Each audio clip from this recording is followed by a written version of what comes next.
no refund. Like, as always, the regulatory environment. You've got a pixelated PDF map that you need to zoom in. What's the average fine that you receive as a landlord? Really rolling in it. No, We've got not. Hello everyone. Today we wanted to bring you an interesting news segment and talk about some of the selective licensing and changing regulations that we as landlords are facing in the UK. So without any further delay, why don't I introduce Jess, who's our resident expert here. Jess, why don't you tell us about yourself? Good morning, everybody. So I'm Jess. I've been in the property industry for about 8 years now, and during that time I've just seen wave after wave of regulation come in, and it's really affected the lettings market. What I do now is just focus on licensing and the regulatory side, working closely with local authorities, data, and helping landlords understand their obligations and avoid being caught out. Perfect. Well, look, there's no better person to speak to about some of these things, right? As you know, with Propell, we're trying to solve as many pain points as we can for landlords, and compliance seems to be the one that keeps rearing its ugly head. So why don't we get some insight into the industry, maybe for those that don't quite understand selective licensing, some that just think it's a money-making scheme for local councils. Why don't you give us some insight on what is selective licensing? Of course. So selective licensing was introduced by councils initially to try and combat antisocial behaviour and poor housing conditions. But what we've seen recently, I mean, I'm in agreement. I do think this is a bit of a money-making scheme. A good example of that is 24th of November, the Westminster scheme opens up. And as part of what we do at Kamma, we've been applying for licenses on behalf of landlords. But we're talking about properties that are being rented out for £100,000 a month. But ultimately it applies to all single lets. So it could just be a single studio, property, 2 people from 2 households, for example. So something that isn't covered by HMO licensing. The landlords need to just prove that they are fully compliant, that the house is in good order, that they're a reputable landlord. But what comes with that is quite a large fee to the local council.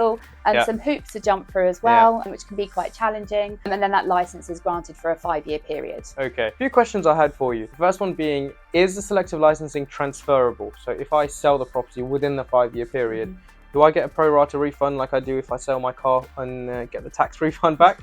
Or do I just lose the money in the next one? Good question. It's not transferable. So whoever is the license holder, that license will stick with them. If the property is sold within 12 months, for example, there's no refund. The new landlord will need to purchase the license again. You say licensing holder. Let's say I get my agent to manage my selective license for me.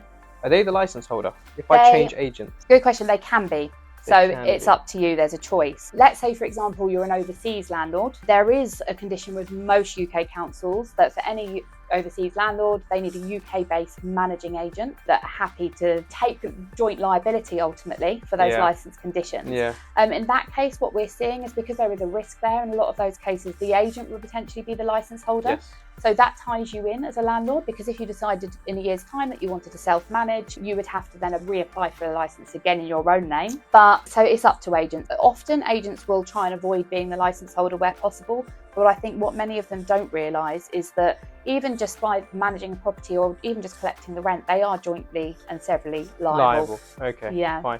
I have heard in a few cases, now these may just be LinkedIn rumours, so let me know if you can debunk them, where agents will push to be the license holder, so you're kind of stuck with them. Because as a landlord, if I'm disgruntled with my agent, I might choose to move away from them.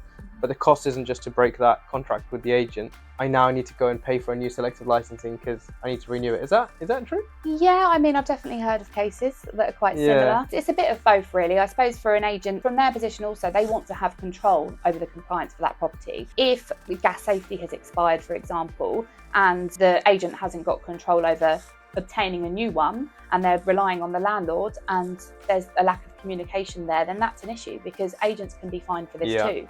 So the average agent fine at the moment is £6,800. So pretty hefty. What's the average fine that you receive as a landlord for not being correctly licensed? Yeah, so it's up to £30,000. £30,000 civil penalty fine. That does vary. It depends on the severity of the breach. But not only that, if you're letting out a property that requires a licence and it hasn't got one, then you lose the ability to serve a Section 21. Now, we know all of that's changing from the 1st of May. But actually, it's really important. We've seen a huge increase of Section 21s being served, and I think we will do up until the end of the end of Get them April. out while you can. Absolutely. And then on top of that, I think the biggest thing and the biggest change we're seeing with the Renters' Rights Bill in terms of licensing, if your tenants are living in your property and it's unlicensed, they can claim up to 12 months back in terms of a rent repayment order. Oh. So if you're letting your property out for £2,000 a month, the tenant could potentially claim back £24,000. Now, from the 1st of May, this liability is doubling. So that doubles the £48,000. And as we know, most landlords aren't necessarily rolling in it. No, especially not now. No, we've seen a huge increase of accidental landlords. And actually, I think the risk probably lies with these guys more. So people that might have inherited a property or they're letting out a family home, for example, and they're not necessarily in the know, they don't have experience of all of these things, and these are the ones that can get. So look, it seems like, as always, the regulatory environment with landlords is ever changing and not really moving in our favor, and I think we probably deserve a win at some point. Why don't you give us some tips on how we can be proactive with these things? So how would you typically see landlords stay on top of their selective licensing? Where can they go to kind of check and look up? And this is kind of before we segue into our partnership and what we're bringing to make landlords' lives easier. So what do you typically advise landlords? Okay, so if a landlord is going to be doing this themselves, I mean, typically they'll be checking local council websites. The problem that we have with that is that things change. Schemes coming, new scheme boundaries, they could be extended, new consultations happening, so it's quite difficult. So you do have to keep on top of the council website quite frequently. One thing I would recommend doing is setting up a Google alert. Anybody can do this. Go and type in Google alerts into Google and you could set up selective licensing in Brent, for example. That means any news article that this appears within, that will just pop straight into your inbox when that happens. So that is a way of doing it, but it's difficult, it's time consuming. Councils don't make it easy. So, I mean, Bristol Council's not too bad. You can go onto Bristol Council website and you can type in a postcode and it will tell you whether it needs a license. But then you take a look at Hammersmith and Fulham, for example. You've got a pixelated PDF map that you need to zoom in. Part of the road needs a license, part of it doesn't. It could be the left-hand side does, the right doesn't. And actually Hammersmith and Fulham is probably one of the most complex schemes in the UK, where the house number 2 and house number 7 need one, but everything else doesn't. So it's quite difficult. Absolutely, this is the reason for our partnership. So we want to take away that ambiguity and make it easy for landlords. So why don't we tell them a little bit about what Kamma does and how it makes landlords' lives a bit easier, and then we'll talk about how we're plugging into Propell.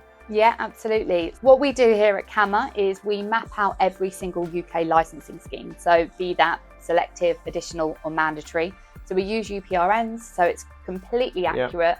And we can tell you instantly whether your property needs a license, and we can determine exactly what license type is required as long as we've got the people household data in there too. So it takes away all of that guesswork, all of the time consuming work that the teams are having to do, and eradicate the need for manual spreadsheets basically. Perfect. Well look, what it sounds like is that the regulatory environment is not changing, but what we can do as landlords with the right tools is ensure that we don't get slapped with those big fines, and we don't end up in a position where we just sell up, right? Because everything else is so tough. So it's all about staying on top of these things. And look, whilst the councils aren't making it easy, companies like Kamma are. So with a one quick lookup, you can understand exactly what you need, how you need it, and how you can kind of implement it and pay for that. And that kind of takes us on to where Propell kind of becomes the face of that. So we are really proud to announce a strategic partnership with Kamma.